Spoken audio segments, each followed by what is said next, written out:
E20 petrol మన engine కి మంచిదా లేదా డ్యామేజ్ చేస్తుందా? చాలా మంది కన్ఫ్యూజ్ అవుతున్నారు. నిజమేంటి చూద్దాం.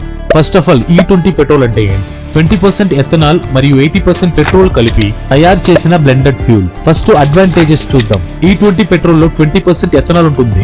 ఎథనాల్ మన దేశంలోనే ప్రొడ్యూస్ చేస్తారు. దీని వల్ల ఫారిన్ కంట్రీస్ నుంచే క్రూడ్ ఆయిల్ ఇంపోర్ట్ కొంచెం తగ్గుతుంది. ఎథనాల్ వల్ల వెహికల్ నుంచి బయటికి వచ్చే కొన్ని హానికరమైన పొగలు కొంచెం తక్కువగా ఉంటాయి. కాబట్టి ఎన్విరాన్మెంట్ కి ఇది బెటర్ ఆప్షన్ అని కన్సిడర్ చేస్తారు. ఎథనాల్ షుగర్ కేన్, మొక్కజొన్న లాంటి క్రాప్స్ నుంచి తయారు చేస్తారు. దీని వల్ల మన ఫార్మర్స్ కి అడిషనల్ మార్కెట్ దొరుకుతుంది. ఎథనాల్ కి ఆక్టేన్ రేటింగ్ ఎక్కువ ఉంటుంది. ఆక్టేన్ రేటింగ్ అంటే ఇంజిన్ లో పెట్రోల్ ముందే పేలకుండా స్మూత్ గా పని చేయడానికి ఫ్యూల్ కి ఉన్న కెపాసిటీని కొలిచే మెజర్మెంట్. E20 కోసం డిజైన్ చేసిన ఇంజిన్స్ లో స్మూత్ కంబషన్ కి సపోర్ట్ చేస్తాయి. ఇప్పుడు డిసడ్వాంటేజెస్ చూద్దాం. ఎథనాల్ లో ఎనర్జీ పెట్రోల్ కన్నా తక్కువ ఉంటుంది. అందుకే E20 యూజ్ చేస్తే కొన్ని వెహికల్స్ లో మైలేజ్ అప్రాక్సిమేట్లీ 3 to 7% తగ్గొచ్చు. పాత బైక్స్ మరియు కార్స్ E20 పెట్రోల్ కి కంపాటబుల్ కాకపోతే fuel pipes, rubber seals, fuel system parts అరిగిపోతాయి. Especially 2023 model or old vehicles. E20 compatible కాని వెహికల్స్ లో లాంగ్ టర్మ్ యూజ్ వల్ల కొన్ని ఫ్యూల్ సిస్టమ్ రిపేర్ అయ్యే ఛాన్స్ ఉంది. ఎథనాల్ మాయిశ్చర్ ని ఈజీగా అబ్జర్వ్ చేస్తుంది. ఫ్యూల్ చాలా రోజులు స్టోర్ చేస్తే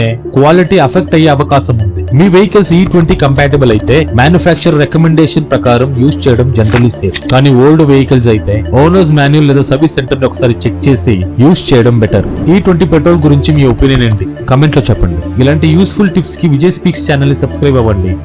ఈ వీడియో మీకు వర్తి అనిపిస్తే ఒక్క లైక్ ఇవ్వండి.